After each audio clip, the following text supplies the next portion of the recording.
One free bride to end 2024. Hey guys, so in Thanksgiving for the year, we are picking one free bride to end 2024. So I decided to choose one of the brides in my church's mass wedding and give her a free makeup. Okay, so we started by cleansing the face. We did a double step cleansing, and because the weather is so dry, we decided to do a dewy look. Okay, so I didn't really use my matte look this time around, but I made sure the face is very moisturized. So this sunscreen is from DARKSKIN. This is not a paid post, but this sunscreen is the OG, man.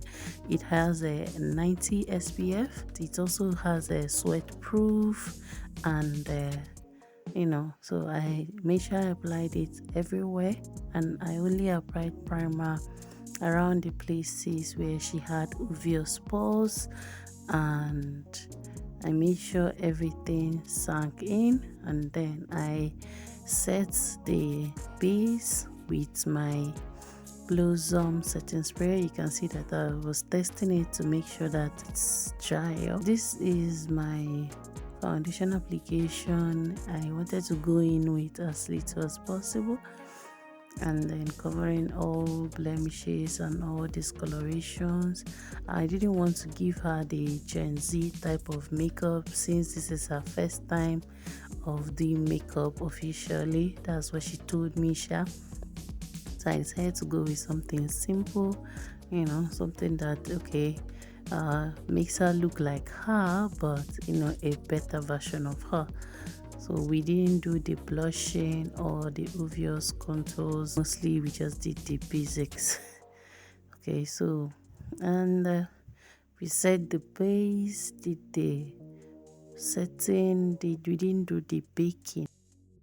So for eyeshadow, I did a very simple brown and orange, and then I applied glitters on it. Okay, so this is a natural color glitter. It's not so sparkly, it's not so shiny, it's just normal. So when we got to the eyebrows, she has the eyebrows were quite easy to get. Okay, her arcs were very obvious, so it didn't really take us much. This is the first time she's fixing lashes also, so you can notice the way she's blinking and blinking. So when we got to the lip, at first I tried this black eye pencil and it was looking weird, but when I mixed it with the pink, it started coming out. So right now, me and the hairdresser, we are dragging space. So another thing I learned is that you can use your powder to numb your bronzer. Okay, so here it says we are done for this look. Please rate my bride, so beautiful. Okay, see you guys next year with another bride. Bye. Subscribe.